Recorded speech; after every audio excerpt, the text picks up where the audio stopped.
नमस्कार, आप देख रहे हैं द न्यूज। आपके साथ मैं सृष्टि मिश्रा। लोकसभा चुनाव के 7वें चरण का आज मतदान हो रहा है और आज जनता कितनी उत्साहित है ये तो शाम में 5 बजे के बाद ही पता लगेगा। बता दें आपको, इसी बीच पश्चिम बंगाल आपको ले चलते हैं।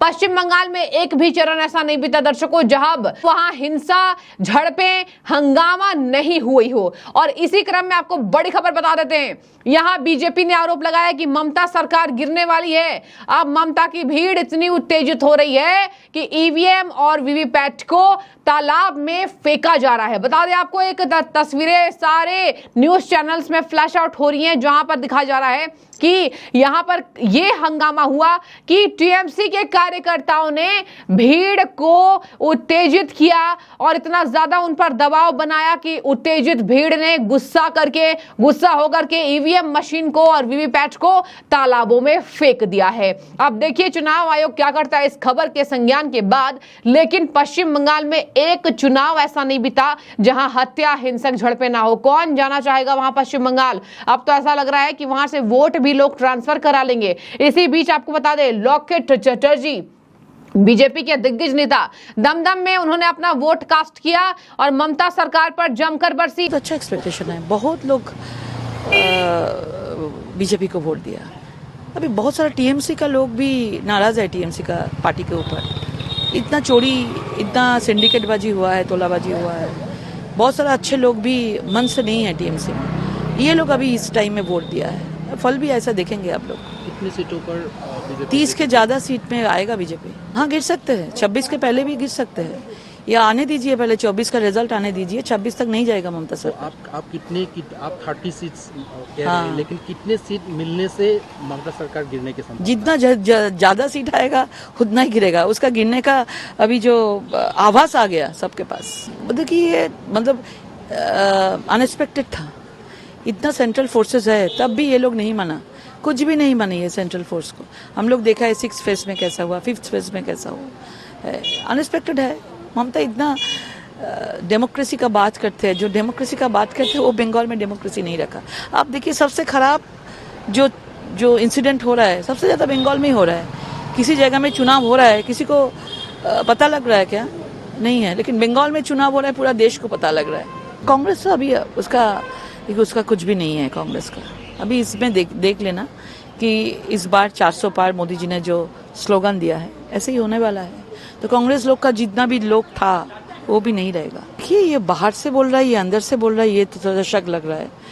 ये मन से बोल रहा है या बाहर से बोल रहा है, गांधी परिवार को खुशी करने के लिए बोल रहा है, ये भी थोड़ा सोचने का देखे। वोट के 24 के रिजल्ट के बाद सब कुछ सामने आ जाएगा। पहले जो मिला था उससे कम मिलेगा।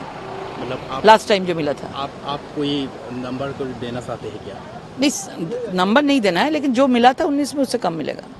देखा जाए कि प्रधानमंत्री जो मेडिसिन कर रहे हैं कन्याकुमारी, तो कांग्रेस ही इसको ड्रामा कह रहे हैं, तो आप क्या कहना चाहते हैं? इतना क्यों जलन? अगर कोई ध्यान करेगा तो इतना क्यों जलन होगा किसी का? अगर कोई पूजा करेगा इतना क्यों जलन होगा? अगर कोई मोर को खाना देते हैं इतना क्यों जलन होता है? मैं देखता हूँ जब मोदी जी कुछ ना कुछ करते हैं, स्पिरिचुअल में जाते हैं, इतना क्यों जलन होता है सब लोगों को? वो भी करे, वो भी करना, उसको भी करना चाहिए। शायद करते हैं, लेकिन उसके पास कोई जनता का उत्साह नहीं रहता है, इसलिए वो जलते हैं मोदी जी को देख के। अच्छा है कि मोदी जी देश के लिए बोले, खुद के लिए, हम सब पूजा करते हैं, हम सब करते हैं। अगर कोई मुझे बोला कि आपने क्यों पूजा करते हैं, क्यों इतना ये वोट के लिए प्रचार है, कैंपेनिंग है, उसका जो मन में है वो बोल रहा है। लेकिन हमारा काम तो, मेरा काम तो करना ही पड़ेगा। ये कुछ नहीं हो। अभिषेक बनर्जी को मैं तो नेता देखता नहीं हूँ, कुछ नहीं है उनका। बस उसका बुआ है, इसलिए पीसी बोलते हैं, उसको बुआ है इसलिए वो अभी भी है। जिस दिन नहीं रहेगा क्षमता में, कुछ नहीं है उसका। क्या है उसको नाम में चलता है। इसका लगता है कुछ देख के बड़ा बात करते हैं। मैं तो सोचता ही नहीं हूँ कि वो कुछ नेता कुछ भी ना कुछ है। और ये जो लोग मोदी जी के बारे में बात करते हैं, खुद को देखना चाहिए कितना इन्होंने करप्शन किया है। पूरा बंगाल करप्शन के ऊपर खड़ा है। करप्शन के विरुद्ध में अभी वोट हो रहा है। वही दिलीप घोष और तापस रॉय सब ने यहाँ अपने अपने वोट को कास्ट किया। तो अब देखिए, तापस रॉय और दिलीप घोष की बात करें तो अपनी अपनी यहाँ पर व्याख्या लेकर के दोनों नेता आ चुके हैं। बता दें आपको, इसी बीच तापस रॉय ने कहा है कि 7th फेज में हम जीत रहे हैं और यहाँ पर कोई चांसेस नहीं है कि टीएमसी जीतेगी। मार के निकल दे रहा है। प्रिसाइडिंग ऑफिसर भी कहीं कहीं बैठने नहीं दिया, सब जाके बैठाए हैं। एक प्रिसाइडिंग पोलिंग एजेंट को वो लोग पीटा भी है, खून निकल रहा है कान से। गो बैक आज के दिन में गो बैक कर रहा, ऐसा उन लोग से होने से तो सही नहीं होगा ना। गो बैक कर रहा, एजिटेशन कर रहा, ये सब उन लोग का पॉलिटिकल कल्चर है कर रहा। ये डेमोक्रेसी के ऊपर श्रद्धा है तृणमूल का। तो हम भी तो ऐसे उसको कोई उम्मीदवार पूरा कॉन्स्टिट्यूएंसी में कोई उसको उम्मीदवार नहीं मानते हैं। हम भी लाखों से ज्यादा मार्जिन से जीतेंगे। टीएमसी उसका आखिरी किला बचाने के लिए प्रयास कर रहा है, इसलिए इसको प्रभावित करना, वोटर्स को वोट डालने में समस्या बनाना, ये सब करेंगे। कोलकाता और आसपास का क्षेत्र वो भी हारने वाले हैं और इसीलिए डर के मरे ये सब कर रहे हैं, लेकिन वोटिंग पूरा होगा। लॉकेट चटर्जी ने अपना वोट कास्ट करने के बाद कहा कि यहां पर पश्चिम बंगाल में ममता की सरकार यहां पर सभी दुर्गतियों को पूरा कर चुकी है। इसी वजह से बार बार ईवीएम को लेकर हंगामा और मशीनों को लेकर हंगामा, ऐसी खबरें सामने आ रही है। बता दें आपको, इसी बीच इस्कॉन टेम्पल और साधुओं के अपमान पर अभी ममता बनर्जी पर जब जम के बरसी थी यहां पर संस्थाएं, इसी बीच आज देखा गया कि साधुओं ने जमकर वोट किया है और इस्कॉन के समर्थकों ने भी यहां पर वोट किया है। लाइनों में, कतारों में खड़े हैं और कहा जा रहा है कि इस बार ममता सरकार को उखाड़ फेंकने में ये लोग कोई कसर नहीं छोड़ेंगे। अब आते हैं कि बीजेपी की नेता लॉकेट ने क्या कहा। बता दें आपको, उन्होंने साफ कहा कि जब भी प्रधानमंत्री कुछ करते हैं तो इन लोगों को इतनी दिक्कत क्यों होती है। उन्होंने साफ कहा कि प्रधानमंत्री मेडिटेशन कर रहे हैं और देखिए यहां पर पश्चिम बंगाल में हिंसक झड़पें हो रही हैं।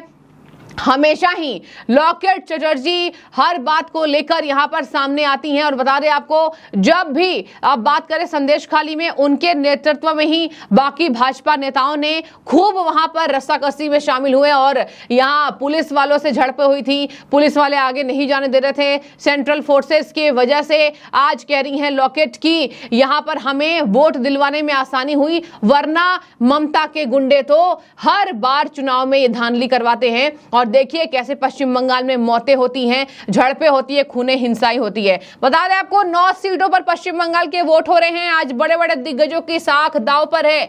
अनुराग ठाकुर, कंगना रनौत और इसके साथ मीसा भारती, लालू प्रसाद यादव की बड़ी बेटी, सबकी साख है जो है वो आज दांव पर लगा हुआ है और आज अंतिम चरण का मतदान हो रहा है। इसी बीच आपको बता दें, अगर बातचीत की जाए तो कलकत्ता के दक्षिण 24 परगना के बूथ संख्या 40 और 41 पर भीड़ ने कथित तौर पर ईवीएम मशीन को पानी में फेंक दिया है, जो मैंने आपको तस्वीरें ये दिखाई है।